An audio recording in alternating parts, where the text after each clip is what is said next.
yang telah memungkinkan perubahan. Pembaruan dipandang berbahaya dan subversif. Orang Romawi sangat curiga terhadap gerakan massa yang akan mencampakkan batas-batas tradisi dan waspada untuk melindungi warga negara dari pemalsuan agama. Akan tetapi, dalam kekaisaran itu telah muncul sejumput kegelisahan dan kecemasan.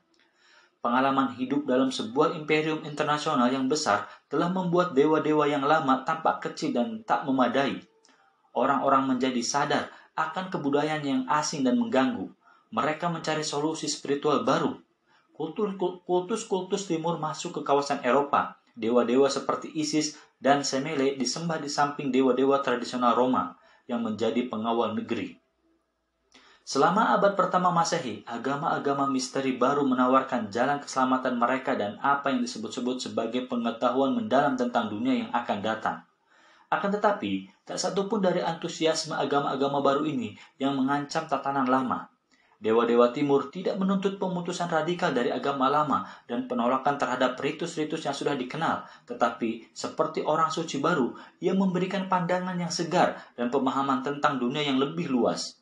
Anda bisa saja bergabung dengan berbagai kultus misteri sebanyak yang Anda inginkan, selama mereka tidak berupaya menghancurkan dewa-dewa lama dan tetap bersikap rendah hati.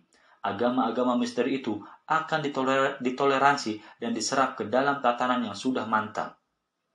Tak seorang pun mengharapkan agama akan menjadi sebuah tantangan atau memberikan jawaban tentang makna kehidupan. Orang beralih kepada filsafat untuk mencari pencerahan semacam itu.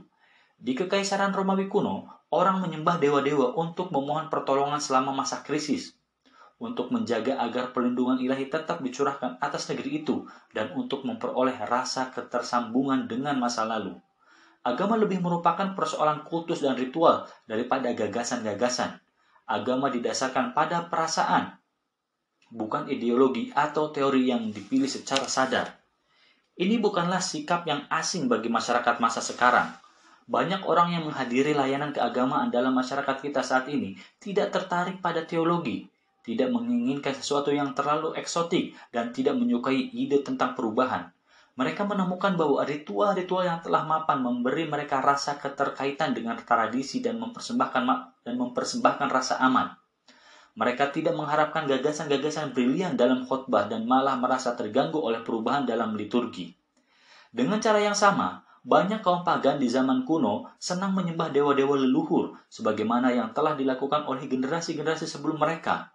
Ritual-ritual lama memberi mereka rasa beridentitas, merayakan tradisi-tradisi lokal, dan tampaknya menjadi jaminan bahwa segala sesuatu akan tetap sebagaimana adanya.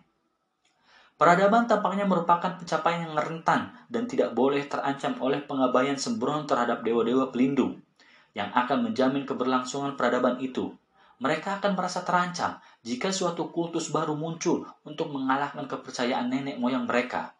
Oleh karena itu, Kristen tidak mempunyai posisi yang menguntungkan di kedua dunia itu. Ia tidak mempunyai masa silam Yudaisme yang dihormati dan juga tidak mempunyai ritual paganisme yang menarik, yang dapat dilihat dan diapresiasi setiap orang.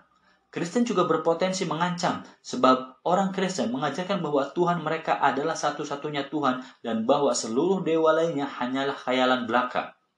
Kristen tampak merupakan gerakan yang tidak rasional dan eksentrik bagi penulis biografi Romawi, yaitu Gaius Suetonius, sebuah superstitio nova et prava yang buruk justru karena baru.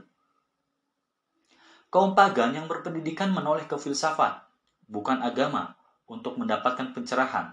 Orang-orang yang mereka anggap suci dan tercerahkan adalah para filosof kuno semacam Plato, Pythagoras, dan Epictetus.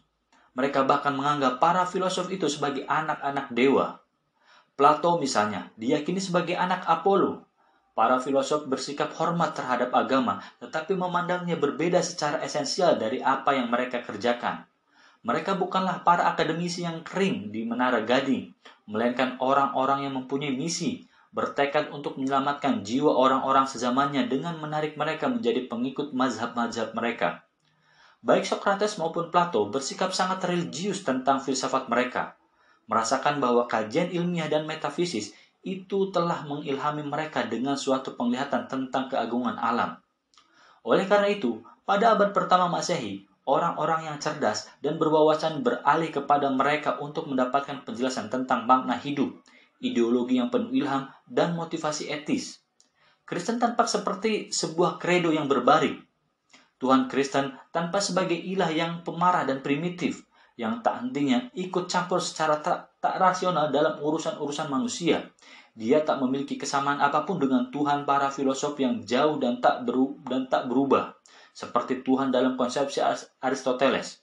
Akan tetapi, mengatakan bahwa orang-orang sekali berPlato atau Alexander Agung adalah anak-anak dewa, tidak sama dengan mengatakan hal yang setara bagi seorang Yahudi yang tewas mengenaskan di sebuah sudut kekaisaran Romawi. Platonisme adalah salah satu aliran filsafat paling populer di akhir zaman kuno. Platonis baru dari abad pertama dan kedua tidak tertarik pada Plato yang pemikir etika dan politik, tetapi kepada Plato yang mistikus. Ajarannya membantu si filosof untuk menyadari kesejatian dirinya dengan cara membebaskan jiwa dari penjara ragawi dan membuatnya mampu untuk naik ke alam suci. Mistisme Plato adalah suatu sistem yang tinggi, menggunakan kosmologi sebagai citra tentang kesinambungan dan keharmonisan. Yang Esa berada dalam kontemplasi jernih tentang dirinya sendiri, melampaui pengaruh waktu dan perubahan di ujung mata rantai wujud. Semua yang ada berasal dari Yang Esa sebagai konsekuensi pasti dari wujudnya yang murni.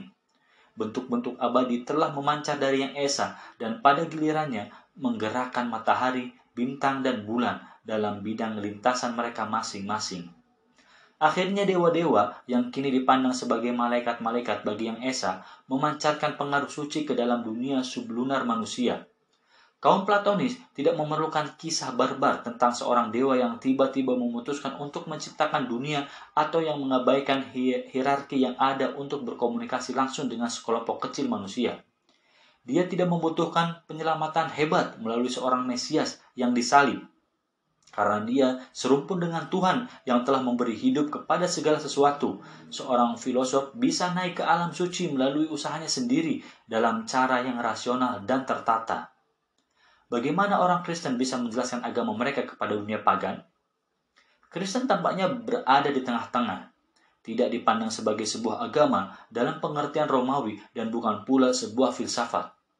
Terlebih lagi, orang Kristen akan mengalami kesulitan untuk menyebutkan kepercayaan-kepercayaan mereka dan mungkin belum menyadari sistem pemikiran berbeda yang tengah berevolusi saat itu.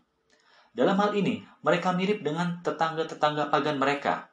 Agama mereka tidak mempunyai teologi yang koheren, tetapi secara lebih tepat dapat dijelaskan sebagai sebuah sikap berkomitmen yang dibangun dengan sungguh-sungguh. Ketika mereka mengucapkan kredo mereka tidak memaksudkannya sebagai seperangkat proposisi. Kata credere, misalnya, kelihatannya diturunkan dari cordare, memberi hati. Ketika mereka mengucapkan credo atau pisteno dalam bahasa Yunani, ini lebih mengimplikasikan posisi emosional daripada intelektual.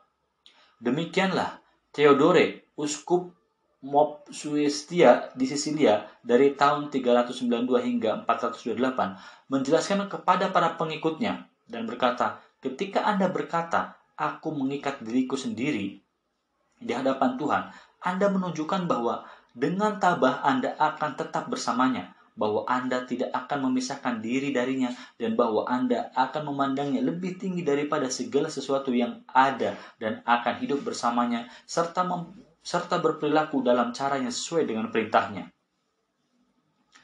Orang Kristen generasi selanjutnya tidak perlu memberi penjelasan yang lebih teoritis tentang iman mereka dan akan mengembangkan kecintaan pada perdebatan teologi yang unik dalam sejarah agama dunia. Telah kita saksikan, misalnya bahwa tidak ada ortodoksi resmi dalam Yudaisme dan ide-ide tentang Tuhan pada dasarnya merupakan persoalan pribadi. Orang Kristen awal juga mengambil sikap yang sama. Namun demikian, selama abad kedua, beberapa penganut baru Kristen dari kalangan pagan mencoba mendekati tetangga-tetangga mereka yang tidak percaya untuk memperlihatkan bahwa agama mereka bukanlah penyimpangan destruktif dari tradisi. Salah seorang dari apologis ini adalah Justin dari Kaisarea, yang meninggal sebagai martir demi imannya. Dalam pencariannya yang tak kenal lelah dan yang